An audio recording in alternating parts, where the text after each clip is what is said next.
में पड़ी तो चिकी ने देखा चिंकू एक कोने में पड़ा कांप रहा था। उसकी आंखें आधी खुली थीं और शरीर तप रहा था। चिंकू, ओ बेटा, क्या हुआ तुम्हें? मम्मा, बहुत गर्मी लग रही है, पूरा बदन जल रहा है।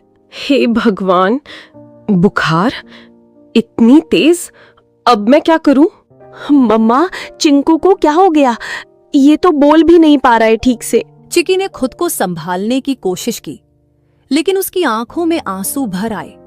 तू ठीक हो जाएगा बेटा, मम्मा यहीं है, कुछ करेगी, कुछ जरूर करेगी। उसने चिंकू को अपने पंखों में लपेट लिया। दिन भर वो उसके पास बैठी रही, चिंकू को साल भी दे दी। अगली सुबह जैसे ही सूरज निकला, टुनी को पिंकू की हल्की खांसी सुनाई दी। मम्मा, मुझे भी कुछ अजीब लग रहा है, सर भारी है। नहीं, अब तू भी? ये क्या हो रहा है मेरे बच्चों को? हे भगवान, मैंने कौन सा पाप किया?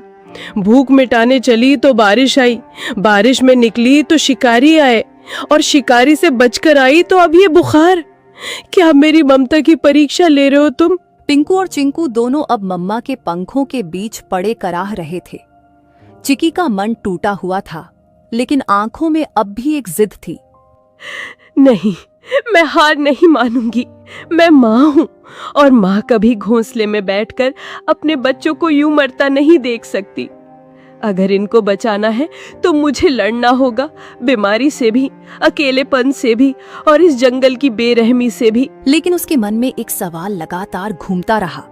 क्या ये कल सुबह मेरी गोद में होंगे? चिकी अपनी घोंसले से उड़कर जाती है। उसकी आंखों में नींद नहीं थी, सिर्फ चिंता, सिर्फ डर। वो सीधा टोनी तोते के पेड़ के पास पहुंची। टोनी भाई, देखो ये क्या हुआ? अरे टुन्नी बहन, इतनी सुबह सुबह क्या हुआ? तेरी हालत क्यों बिगड़ी हुई लग रही है? मेरे दोनों बच्चे बीमार हैं टोनी। पहले चिंकू को बुखार आया, अब पिंकू को भी। रात भर तप रहे थे दोनों, मुझसे देखा नहीं जा रहा। कुछ कर यार, कोई उपाय बता।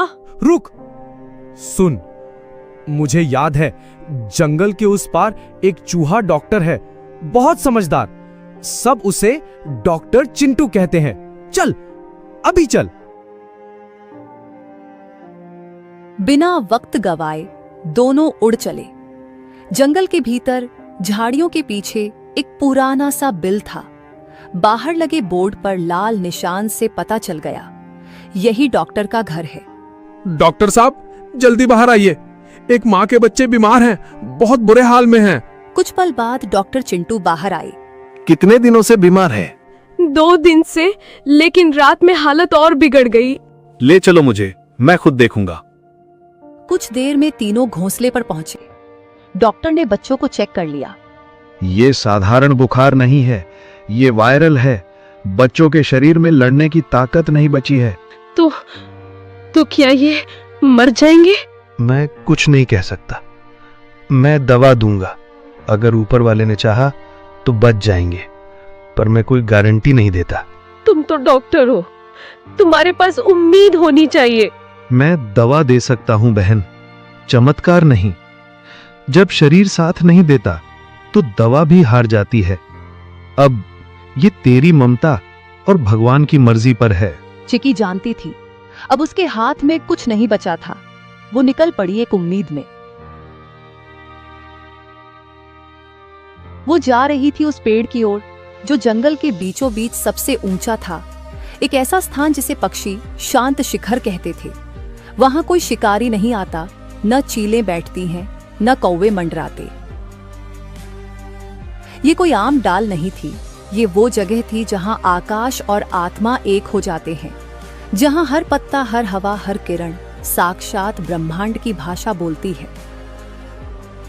चिकी वहां पहुंची, कांपती, थकी हुई, लेकिन जिंदा उम्मीद से भरी हुई।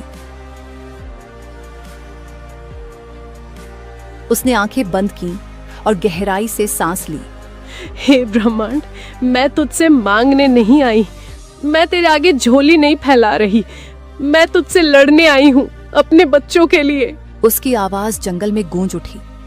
मैं एक चिड़िया हूँ, हाँ मामूली, पर मेरी ममता मामूली नहीं। तूने मुझे पंख दिए हैं, लेकिन आज मैं उनसे आसमान नहीं, तुझसे जवाब मांग रही हूँ। क्यों मेरे बच्चों को तूने इस बुखार की आग में झोंका, तू ही बता। उसने आकाश की ओर देखा। उसका शरीर कांप रहा था, लेकिन उसकी आवाज पत्थर तोड़ देने वाली थी। तू सब देखता है ना, तो देख देख मेरे बच्चों की तड़प। अगर तेरे नियमों में न्याय बाकी है, अगर इस जंगल में जीवन के लिए कोई जगह है, तो मेरे बच्चों को लौटा दे, वरना इस शांत शिखर से एक मरे हुए माँ की चीख उठेगी जो पीढ़ियों तक गूंजेगी। बाद उसने आंखें बंद की और गहराई से सांस ली। हे ब्रह्मांड, मैं तुझसे मांगने नहीं आई, मैं तेरे आगे झोली नहीं फैला रही, मैं तुझसे लड़ने आई हूँ अपने बच्चों के लिए। उसकी आवाज जंगल में गूंज उठी। मैं एक चिड़िया हूँ, हाँ मामूली, पर मेरी ममता मामूली नहीं। तूने मुझे पंख दिए हैं, लेकिन आज मैं उनसे आसमान नहीं, तुझसे जवाब मांग रही हूँ। क्यों मेरे बच्चों को तूने इस बुखार की आग में झोंका, तू ही बता। उसने आकाश की ओर देखा। उसका शरीर कांप रहा था, लेकिन उसकी आवाज पत्थर तोड़ देने वाली थी। तू सब देखता है ना, तो देख देख मेरे बच्चों की तड़प।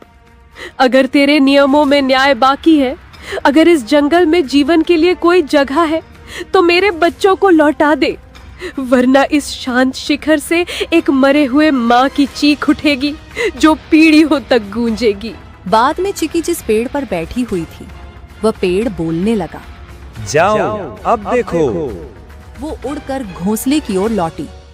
उसका दिल डूब रहा था, लेकिन उस डूब में एक अजीब सी शांति थी, जैसे प्रकृति ने जवाब दे दिया हो। जैसे ही उसने घोंसले में कदम रखा, वैसे चिंकू बोला, मम्मा पानी देना, मेरे होठ सूख गए हैं। चिकी खुश हो गई। अब उसके बच्चे बीमार नहीं थे। मेरे लाल, तुमने जवाब दे दिया, तुमने मेरी पुकार सुन ली। धन्यवाद है इस ब्रह्मांड का कि ऊपर वाले, मैं तुझे धन्यवाद देती हूँ जो तूने मेरे बच्चों को मुझे लौटा दिया। अगली सुबह दोनों बच्चे घोंसले के किनारे खड़े थे। आंखें चमक रही थीं, चोंच में ताकत लौट आई थी। चिंकू बोला, अब हम उड़ना सीखेंगे मम्मा। तुम दोनों बारिश से बचे, वायरल इन्फेक्शन वाले बुखार से बचे, अब तुम किसी से नहीं डरोगे।